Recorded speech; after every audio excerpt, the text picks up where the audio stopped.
ESG, environnement, social, gouvernance. Derrière cet acronyme se lit la volonté croissante des investisseurs non cotés d'inclure les critères extra-financiers dans leur stratégie d'investissement. Swen Capital Partners a donc lancé il y a 5 ans une double initiative.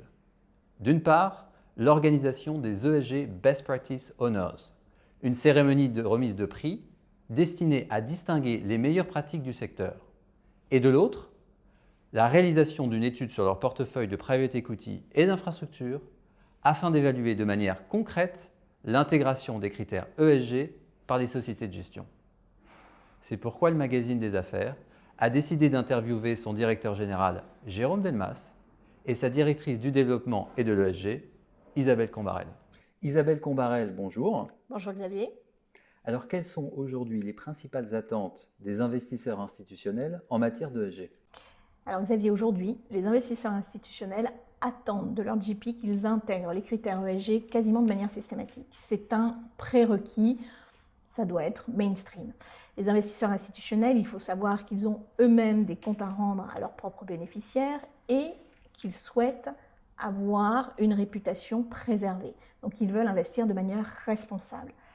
Alors, ce que nous notons depuis peu, c'est que les investisseurs institutionnels souhaitent aller un cran plus loin que le ESG mainstream. Ils veulent avoir un rôle à jouer, ils veulent démontrer qu'ils contribuent positivement à la société et ils souhaitent avoir plus d'impact et ils veulent aller plus loin, donner plus de sens à leur placement. Alors, ils souhaitent faire ça, ils souhaitent également reporter, mesurer ces impacts et pour cela, ils vont se tourner vers leur GP afin qu'ils intègrent de nouvelles exclusions par rapport à des nouveaux enjeux de société ou de nouvelles approches à déployer dans leur portefeuille d'investissement, comme par exemple l'impact du changement climatique. Et donc, ils vont leur demander de mettre en place des mesures de cette contribution. Et c'est notamment pour ça que nous voyons un appétit croissant de la part des investisseurs institutionnels sur la classe d'actifs de l'impact investing, qui est représentée par des fonds qui cherchent à allier un objectif de performance financière et un objectif de performance extra-financière, un impact social et ou environnemental. Alors, la dernière édition des ESG Best Practice Honors a été placée sous le signe de l'innovation. En quoi les pratiques ESG peuvent justement être source d'innovation, voire même d'anticipation pour les sociétés d'investissement et leur participation ? C'est exactement ça, l'ESG, c'est de l'innovation, c'est de l'anticipation, c'est élargir son spectre d'analyse, c'est élargir également son horizon temporel de projection. L'ESG permet d'identifier des changements de comportement, des nouvelles tendances, la fermeture de marchés aujourd'hui florissants ou l'ouverture de nouveaux marchés. Et donc, qu'on soit société de gestion, entreprises sous-jacentes de ces fonds de private equity, l'ESG permet d'anticiper et donc pour adresser correctement ces enjeux, il faut innover.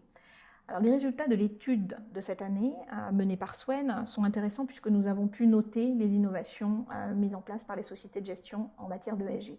On a vu se développer des business plans extra-financiers au niveau des sociétés sous-jacentes financées.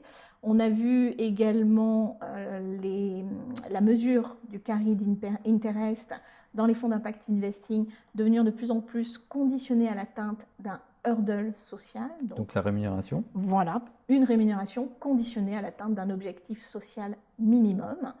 Nous avons vu également continuer à se généraliser, à se développer la mesure de la contribution à la croissance de l'EBITDA d'actions ESG.